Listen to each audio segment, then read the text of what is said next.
Hi everyone, my name is Kamatsiaqtut. I'm 18 years old and I grew up in a gorgeous place called Nunavut.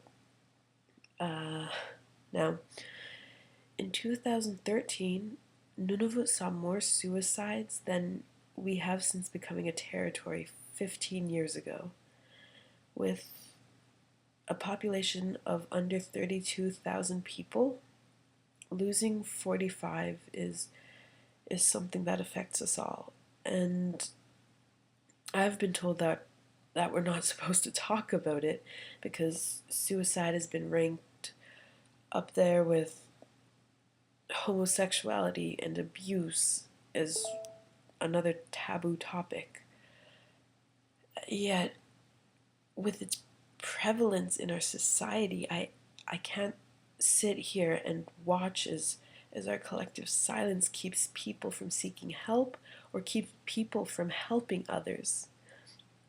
Too many of my friends have told me that they felt that perhaps there was only one option, and too many statuses have told us all that people are feeling hopeless, and yet we have the nerve to call it dramatic, and we so often overlook the cry for help, and instead we see a person who's just seeking attention. But what's wrong with seeking attention? What's wrong with telling your friends that, hey, maybe you're not okay? And isn't that what friends are for? But we live in a place where we've got a suicide helpline that no one knows the number to, a place where there's no real form of mental rehabilitation, and so many illnesses are gone untreated due to this. I,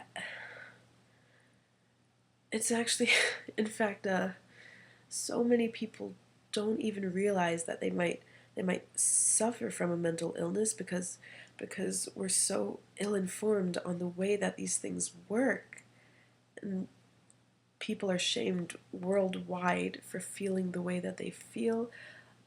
And in Nunavut, a place where trauma and fear and violence are so prominent, I just we we have almost no resources to help that. The guidance counselors that are here oftentimes leave. I I can say this from experience. I've seen four people in a span of about 3 years, and there's never been consistency. And how can we be expected to talk to people who you can't trust won't leave in a month or two? And I mean, I respect and I understand all of the professionals that I've spoken to, but we need permanence if we're expected to heal. And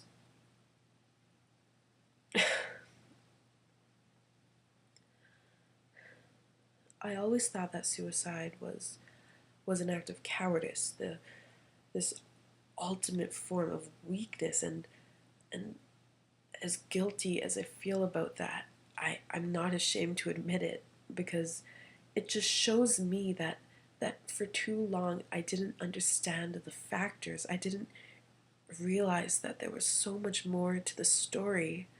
I I had experience with suicides, yet I didn't understand them because no one ever wanted to explain why.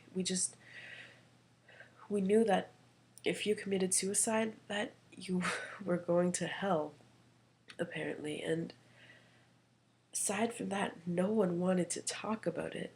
Before or after someone dies and we don't explain it, all we know is that it was suicide. We're allowed to grieve, we're allowed to be sad, but we're it's things like we're not allowed to hold a small service at our school.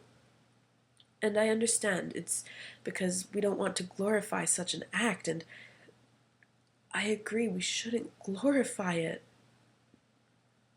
but we should we should work on helping people find closure and helping people understand what happened, and realizing that someone committed suicide for a reason. Mm, I realize now that reason isn't because you're weak. It's it's proof that you've tried to carry the world on your shoulders, and nobody has that strength alone. And it's not cowardice, it's helplessness and fear, and we need to recognize this. And I've realized that I partook in the shaming of those who fell suicidal, and I will forever feel guilty about that because I didn't understand. I couldn't grasp the fact that these people were hurting so much that there was no other option in their mind. It just didn't seem logical to try anything else, and they had no way of knowing that there was help. This is what we grow up with. This is what we know. You've got a classmate, you've got a friend, you've got an uncle, you've got an aunt, you've got a cousin, you've got a brother, you've got a sister who have all gone through this. And yet none of us fully understand what this is. And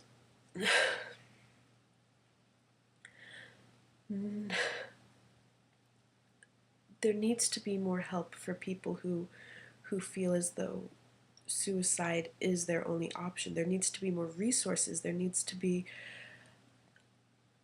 more communication about this. We can't keep ignoring it. We can't shame people anymore. It's not healthy for anyone involved, and our communities won't ever get better if we don't talk about these issues, because we won't ever learn from this mistake. And the the mistake of not allowing people to express themselves. And perhaps the reason I've never felt suicidal is because I've always had expression. I've always been able to draw or write or listen to music when I felt upset. But so many people haven't found that yet. And something as simple as that, something as simple as letting a person know that there are ways to make yourself feel better, there are people there who are willing to help. That's the perfect place to start. And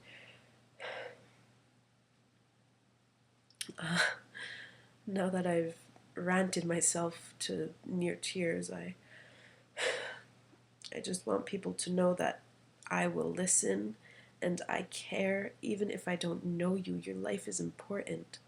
And I may not know you, but someone you do know cares. And even if it were just one person, that still means a lot more than you might realize. So I hope I haven't offended anybody. And I hope